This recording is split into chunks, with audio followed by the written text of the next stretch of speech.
Hey there, welcome to day 2554 of What's You Up To Now. Sharon Horne-Ellstrom here, documenting the journey and sharing in kind of this video log every day.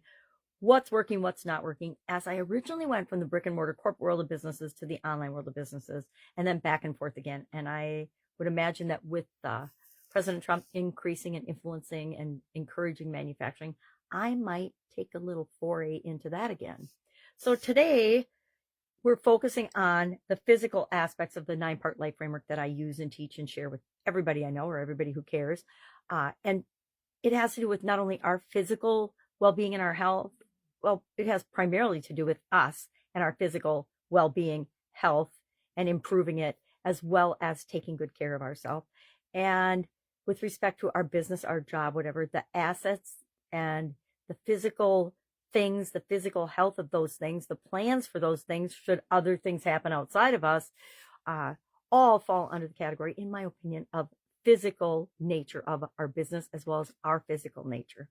And I had an epiphany today and realized that for the longest time, and why this is important to me, for the longest time, I was not a good example of this. I was an absolutely, positively horrible example of taking care of yourself when it comes to building and growing and supersizing your business, being an employee or anything. I worked way too many hours.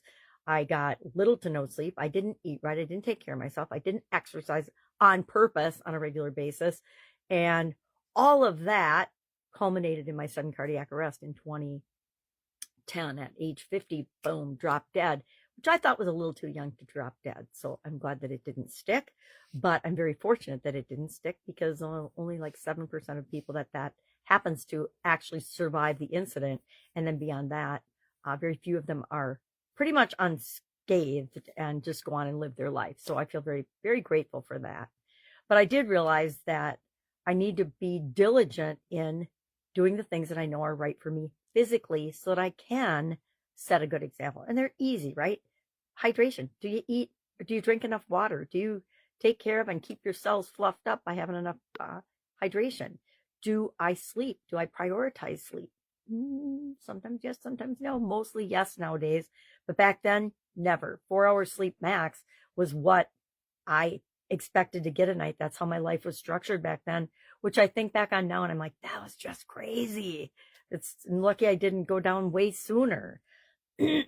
Whole foods, eating actual fruits and vegetables, lean meats, things that are good for us and good for our bodies.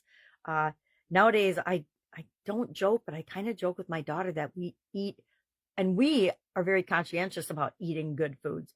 But the vast majority of people, at least in the United States, don't eat real food. They eat food-like things, food-like substances. And then you got people like Bill Gates saying we should have all fake meat, artificial meat. That makes me crazy. It's just a way to control the population, and it's not okay. So, in my opinion, not okay, not okay, not okay. I have a lot of things in my opinion that are not okay. So physically, are we doing those things? And then being mindful, meditating, spending quiet time, walking, moving our bodies, spending time in nature. I was the epitome of not doing those things intentionally, right?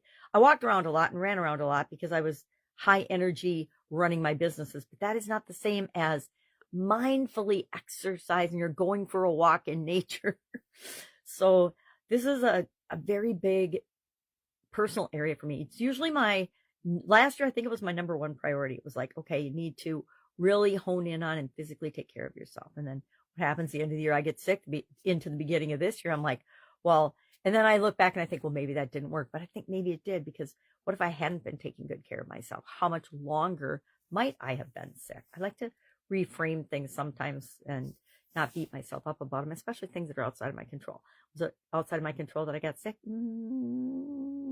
Probably not, because I was around people and we passed germs. That's part of the human experience. All right. So think about it today. Physically, are you doing the things that you need to take care of yourself? It's like the saying about you can't love other people until you love yourself. Well, you cannot take care of other people and other things and create the life you want if you're not taking care of yourself. We only get this one body in this lifetime. This is all we get. And so we better take care of it, And as far as abusing our own bodies. I do way less than I'm sure the vast majority of people in the population do to not treat myself well, except for those 2 decades where I didn't eat right, didn't sleep, didn't exercise, didn't do anything to take care of myself, except because I was so busy raising and taking care of my family, right? That's my excuse. And I look back now and I'm like, well, that's not a very good excuse. But it was my excuse back then. I'm busy. I'm busy. I got to make money. I got to take care of my kids. Kids got to go to school. Da da da da da da. So we go through phases of that. But once we know better, it's up to us to choose to do better. So I choose to do better. How about you?